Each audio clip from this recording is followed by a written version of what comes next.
Okay guys, I'm back. So they took it to the lab of the vet and made sure he didn't eat it. I remember crying because I was the only kid who didn't get a present out of 8 and 9 cousins. My my aunt eventually found it in the room. Make sure that all gifts are accounted for and they're for Christmas. And nothing was missing.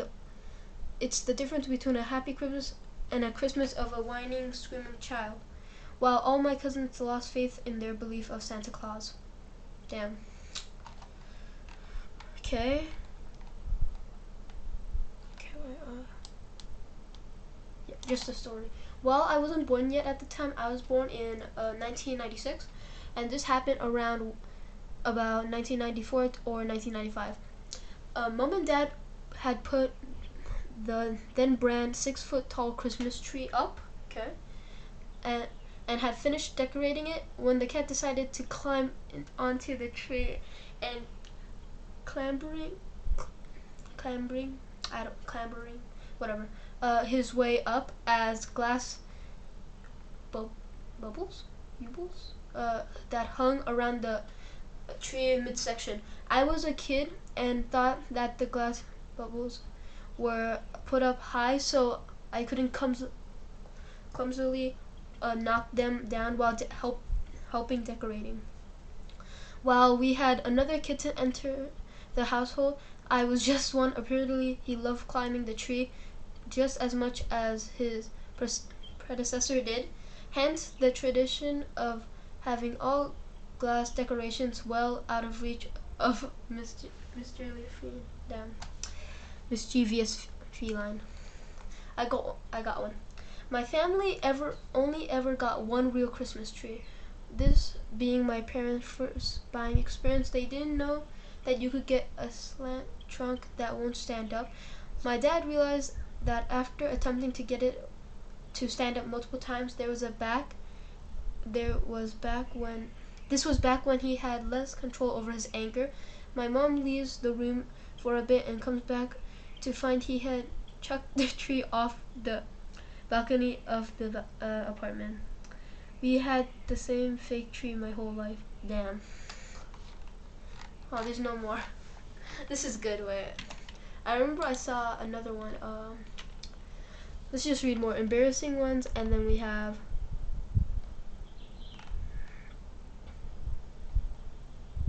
Okay, ask Reddit. What is your best family Christmas? Yeah, let's see that. That must be wholesome. I hope.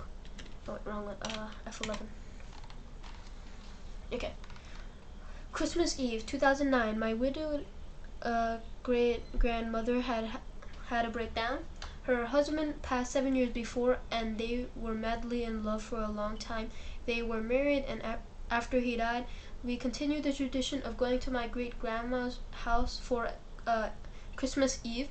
While most family still had fun and merry moments, my widowed great grandmother just wasn't enjoying Christmas as she used to. Anyway, cut to 2006. My great grandmother was giving a speech and prayer before Christmas dinner. She started off the way anyone would. I'm grateful for the loving family I have every day, and let's not forget the true meaning of Christmas, to celebrate the nativity of Jesus. Eventually, she stood up for a moment, silently collecting her thoughts before the poor woman just starts sobbing. She excused herself from the dinner table while my grandmother and aunt tried to comfort her. The remaining family sat there and wondered what to do, but we ultimately talked about Granddad and the memories we had with him. Great Grandma returned and eventually joined in the remembrance of him. Grandma only lived to celebrate 3 other Christmases before that incident. So here's to hoping she is up in heaven celebrating Christmas forever with Granddad. This is wholesome. This is just wholesome. I'm happy.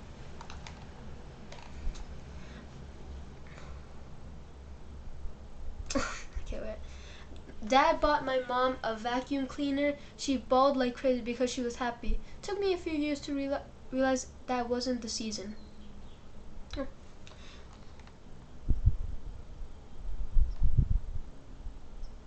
Dad bought my mom a vacuum cleaner for her birthday, a Louis, which was an upper scale one. I recall the box saying it's a vacuum cleaner, trying to thought my ability to read, and my dad got mad at me. It was a good box. This is raised by narcissist. What? Why does it read by narcissist?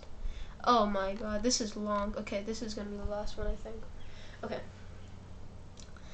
First, some background is needed to probably appreciate the story. My wife's family has a thing for honey-baked brand ham.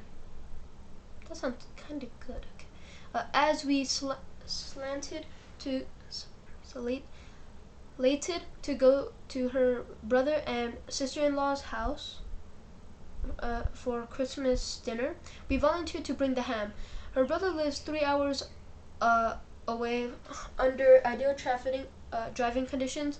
Add another hour in climate weather. We acquired said ham 2 days before Christmas. At her brother and sister-in-law's house, the in-laws do not get along. One set visits Christmas Eve, the other set visits Christmas Day. This ensures both set of in-laws get to see their grandkids. They alternate years. This year, my wife's parents had Christmas Day. The story is as follows. Christmas Day arrived and we trek 4 hours to my brother's house. At this point, I have been listening to my wife tell me how she cannot wait to eat this ham and how tasty it's going to be for 3 days now. The way she built it up, I was excited for her. She was going to have an experience she enjoys.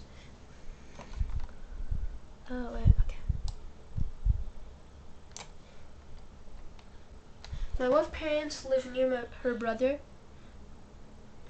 We go to the parents' house first to pick them up and head over to my brother's house together. We arrive, the ham is placed on the counter for preparation, and we make ourselves comfortable. My brother is fighting an apparently massive hangover and he is trying to drink himself through it. Hangovers caused by drinking. Why is he drinking more? Okay. No, Sky Vodka. Okay. About half an hour in, another set in-laws show up unannounced.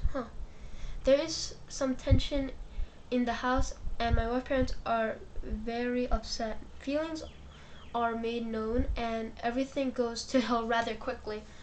After maybe 5 minutes of his parents gripping, the brother loses his crap.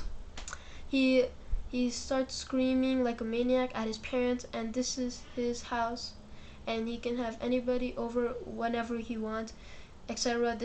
It was epic watching watching a child throw a tantrum, but now the gloves were off. Both sets of in-laws were verbally fighting each other. The brother was screaming at his wife, who was trying to mediate the situation. His parents and sister, yes, even my wife was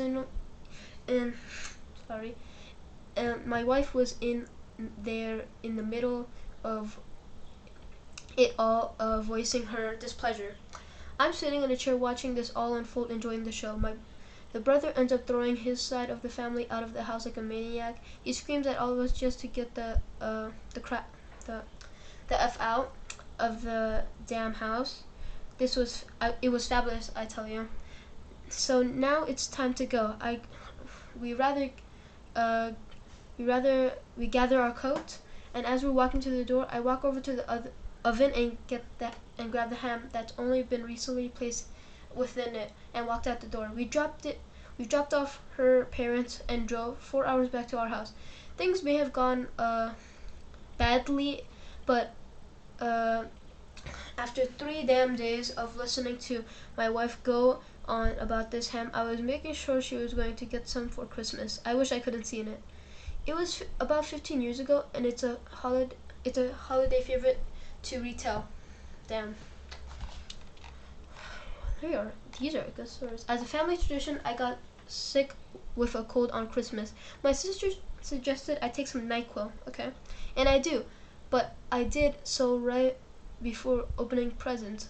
I turned into the cyclone about all presents. I got whining about wanting it to be over so I could sleep, yada yada. After getting some sleep, I realized what a complete jerk I was. I'm still saying sorry to this day.